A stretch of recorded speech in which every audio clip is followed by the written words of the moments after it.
Assalamualaikum warahmatullahi wabarakatuh.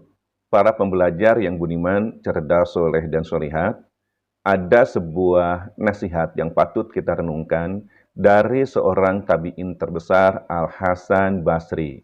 Beliau mengatakan, Inna fasadal qulubi an sitati asya'a.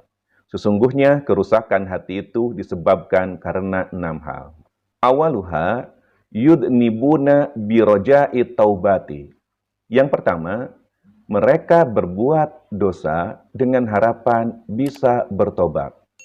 Waspada jika kita telah memiliki sifat seperti ini. Kita terus memupuk dosa, melakukan perbuatan-perbuatan dosa, kemudian kita berharap suatu saat akan bertobat. Ingatlah, kita tidak pernah tahu kapan ajal tiba, kapan ajal menjemput kita. Jangan-jangan saat kita melakukan perbuatan maksiat, justru ajal menjemput kita. Maka rugilah kita berbuat maksiat, sementara taubat tidak pernah kita lakukan. Bahkan orang yang tipe ini biasanya suka menganggap enteng dosa-dosa kecil. Sering mungkin kita berkata atau mendengar orang lain berkata, wah ini mau dosa kecil ini deh, dengan wudhu pun bisa hilang. Ya, maka hati-hati ketika kita sudah berkata seperti itu, ketika kita telah menganggap enteng dengan perbuatan dosa kecil, maka tidak menutup kemungkinan kita akan terjebak dengan dosa yang besar. Ingatlah wahai para pembelajar, la saghirata ma'al asror. Ketika dosa kecil itu kita terus-menerus dilakukan, maka dosa kecil itu akan menjadi besar. Ingat, sekecil apapun dosa akan dimintai pertanggungjawabannya di akhirat kelak. Jadi, jangan pernah anggap enteng dengan dosa, sekecil apapun dosa itu. Wa yata'allamuna al-ilma wa la ya'malun. Yang kedua, yang menjadi perusak hati itu adalah mereka mencari ilmu tapi tidak mengamalkan dengan ilmunya. Ingat para pembelajar sekalian, bahwa ketika kita mencari ilmu, tapi ilmu itu tidak kita amalkan, sesungguhnya ilmu yang kita miliki itu tidak berguna. Tidak berguna untuk dirinya sendiri, tidak berguna juga untuk orang lain. Jadi ketika kita memiliki kesempatan untuk mengamalkan ilmu kita, amalkan ilmu itu seluas-luasnya, baik untuk diri kita maupun untuk orang lain. Wa idza amilu la yukhlisuna. Yang ketiga, yang menjadi perusak hati itu, ketika si pencari ilmu itu memiliki ilmu, kemudian beramal dengan ilmunya, wala yukhlisuna, mereka tidak pernah ikhlas. Ya. Padahal perlu kita ingat bahwa annasu kulluhum halka ilal alimun. Semua manusia berada dalam keadaan celaka kecuali orang yang berilmu. Wal alimuna kulluhum halka ilal amilun. Dan orang yang berilmu pun sesungguhnya celaka kecuali orang-orang yang mengamalkan ilmunya.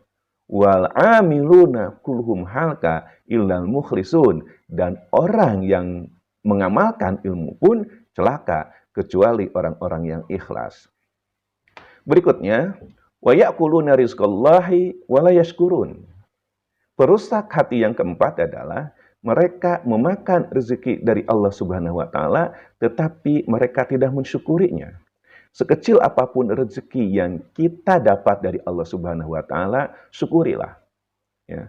Kita patut bertobat ketika kita mendapatkan berbagai macam rezeki dari Allah Subhanahu wa taala tapi kita tidak mensyukurinya.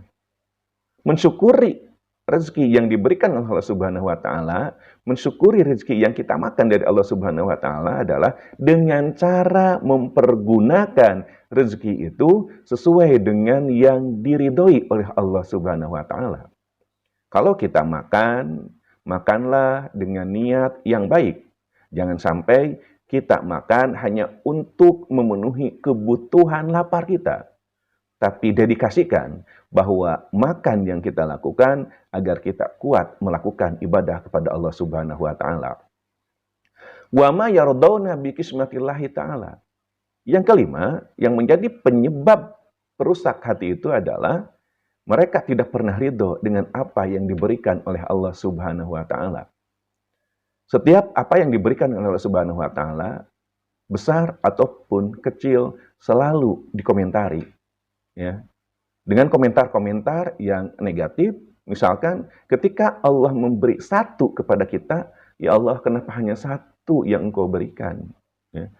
Ketika kita diberikan banyak oleh Allah Subhanahu wa taala, ya Allah, banyak amat ini rezeki. Siapa yang akan memakan rezeki ini? Siapa yang akan memakan bagian ini? Siapa yang akan memakan harta ini? Kecil dan banyak selalu dikomentari. Itu tanda bahwa orang yang seperti itu tidak pernah ridho dengan apa yang diberikan oleh Allah Subhanahu wa taala kepadanya. Yang keenam, yang menjadi perusak hati itu adalah wa yadfa'nuna mautahum wa la ya'tabirun. Mereka sering mengebumikan orang-orang yang telah mati, tapi tidak pernah mengambil pelajaran dari kematian seseorang. Saat kita ditinggalkan oleh orang-orang yang kita cintai, jadikanlah pelajaran dari meninggalnya orang-orang yang kita cintai. Setidaknya, kita dapat belajar bahwa kalau hari ini adalah orang yang kita cintai yang meninggalkan kita, suatu saat kita yang akan meninggalkan orang-orang yang kita cintai.